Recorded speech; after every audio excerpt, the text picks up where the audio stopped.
The first week after a collapse isn't about thriving. It's about surviving the raw chaos.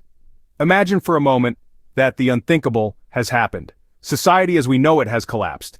It's a scenario that none of us want to face, but it's a possibility that we must prepare for. The first week following such a collapse will be the most critical. It's during this time that you'll need to secure your perimeter, make a final quiet supply run, and transition into blackout mode. Securing your perimeter is a top priority. You need to ensure that your home or shelter is safe from potential threats. This isn't just about building physical barriers, it's about staying invisible. In the chaotic aftermath of a societal collapse, invisibility is a form of protection. If people don't know you're there, you're less likely to be targeted. Next, you'll need to make a final supply run. This isn't a time to panic buy or to grab whatever you can get your hands on. Instead, you need to be strategic. Think about what essentials you'll need for the coming weeks. Food, water, and medical supplies should top your list. But don't forget about tools, batteries, and other items that can help you survive in a post-collapse world. Remember, this is your last quiet supply run before chaos fully unfolds, so make it count. Prioritize items that have multiple uses and those that can be stored long-term. And be quick but discreet. Drawing attention to yourself can be dangerous. Finally, it's time to transition into blackout mode. As society collapses, services we take for granted, like electricity and internet, will likely be unavailable. This means you need to shut down non-essential systems and prepare to live without the conveniences of modern life. It might be tough, but remember, your survival depends on your ability to adapt quickly to this new reality. During this first week, you'll also need to focus on gathering as many resources as possible. This doesn't just mean physical supplies, it also means information. Keep an ear out for news about what's happening in your area. Understanding the nature of the collapse and the threats you face can help you make smarter decisions about how to survive. Remember, in the first week, your primary focus is to secure your location and gather as many resources as possible while staying invisible. This first week will be tough, no doubt about it, but by securing your perimeter, making a smart supply run, and transitioning into blackout mode, you'll be well on your way to surviving the initial chaos. And remember, the goal isn't to thrive, it's to survive. Once you've secured your immediate survival, you can start thinking about how to thrive in the weeks and months to come. Week 2 is about the essentials: water, calories, and morale. First up, water. You've stored it, sure, but now you need to rotate and purify it. Why? Because stagnant water can harbor bacteria and parasites, and you can't afford to get sick. So, rotate your water supply every 2 days, pour the stored water into a clean container, then refill the original container with fresh water. Now, let's say you've run out of stored water. You'll need to purify it. Boiling is the most reliable method. Bring water to a rolling boil for 1 minute and it's good to go. Next, calories. Your body is your first line of defense and it needs fuel. The golden rule here is to eat your perishables first. Fresh fruits, vegetables, dairy, and meats won't last long without refrigeration. So dig in and enjoy these while you can. After that, it's time to ration. Remember, it's about maintaining energy, not feasting. Divide your non-perishables into daily portions. This will help you monitor your food supply and prevent overeating. Now let's talk morale. Fear and confusion can break even the strongest among us. The key to combat this is structure and a daily rhythm. Establish routines, assign tasks. This gives everyone a purpose and a sense of control over the situation. Start your day with a group meeting. Discuss the day's tasks, any issues, and make collective decisions. This fosters unity and cooperation. Remember, laughter is the best medicine. Share stories, play games, anything to lift spirits. It's essential to keep morale high. Mental strength is just as important as physical strength in a survival situation. And finally, exercise. It's not just about keeping fit. Exercise releases endorphins, the feel-good hormones. A simple daily workout can do wonders for morale. The second week is tough. You're coming to terms with the new reality. But remember, this is about adapting, not just surviving. There will be challenges, there will be setbacks, but your ability to adapt will see you through. At the end of week 2, your survival basics should be in place. You're not just surviving now, you're starting to adapt. By week 3, people are desperate and organized looters emerge.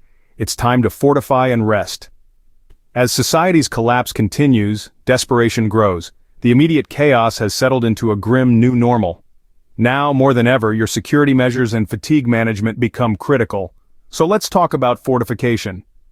Silent defense strategies are key. You don't want to attract attention with loud alarms or obvious barricades. Think about DIY alarms that are silent to the intruder but alert you effectively. A simple string with cans attached to it, strategically placed around your perimeter, can be a lifesaver. Also, consider ways to secure your entry points. Reinforce doors with crossbars, barricade windows with sturdy materials, or even create hidden escape routes. The goal is to make your home a fortress without looking like one. But remember, fortification isn't just about keeping threats out. It's also about monitoring what's happening outside. So, incorporate observation points into your defenses. Simple peepholes or carefully positioned mirrors can give you a view of the outside world without exposing yourself to it. Now, let's move on to a less tangible but equally important aspect of survival, dealing with fatigue. You're in a high-stress situation, operating at peak alertness for extended periods. It's mentally and physically draining. So how do you maintain your edge when you're running on fumes? First, accept that fatigue is natural and unavoidable. It's not a sign of weakness to be fought, but a reality to be managed. Next, adopt a disciplined sleep schedule. Sleep may seem like a luxury in a survival scenario, but it's non-negotiable. Your body and mind need rest to function optimally, so make sure you're getting at least 6 hours of sleep per day. If possible, take turns sleeping with other members of your group to ensure someone is always on guard.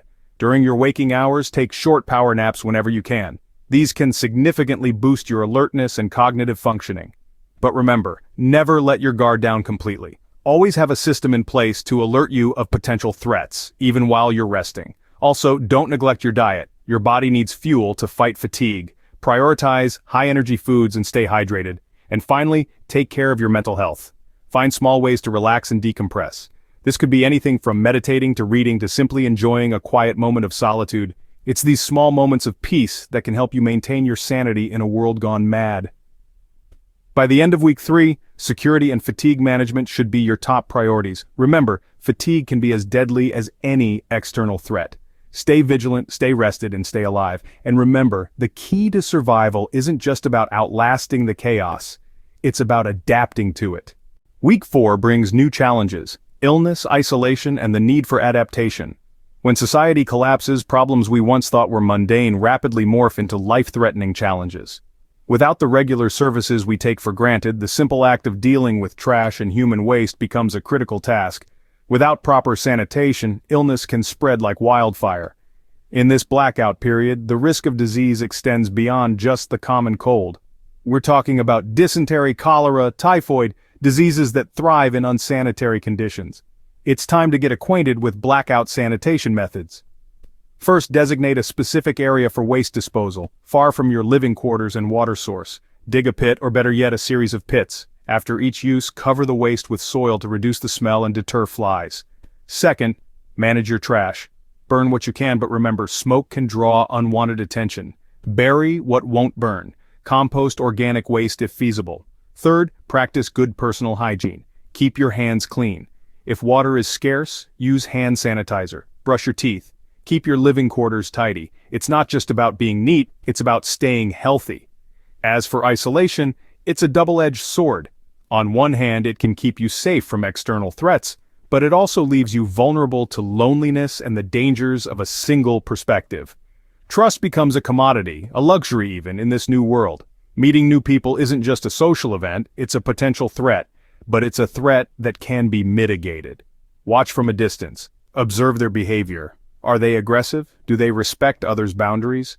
Are they resourceful, or do they constantly rely on others? It's a delicate balance between isolation and community, and only you can decide what's right for your situation. Finally, we have adaptation. If you've made it to week 4, congratulations. You've survived the initial chaos. But this is just the beginning. Now it's time to build systems for long-term survival. This means setting up sustainable food and water sources, strengthening your shelter, improving your security measures, and perhaps most importantly, developing a routine. Yes, a routine. In a world turned upside down, the familiar rhythm of daily tasks can provide much-needed stability and morale. And remember, flexibility is key. The ability to adapt to new situations and overcome unexpected challenges is the hallmark of a true survivor. So, keep learning, keep evolving, and most importantly, keep going. By the end of week 4, you've made it through the most dangerous phase, but survival is an ongoing process. Keep learning, keep adapting. The world as you knew it may be gone, but you're still here. And as long as you're alive, there's hope. So hold on to that hope, because it might just be the most valuable survival tool you have.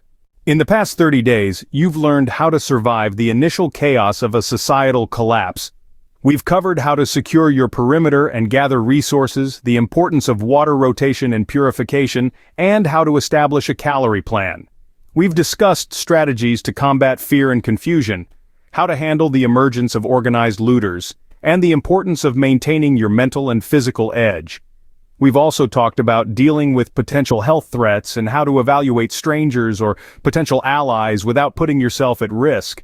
Additionally, we've highlighted common early collapse mistakes such as focusing too far ahead and neglecting the initial chaos.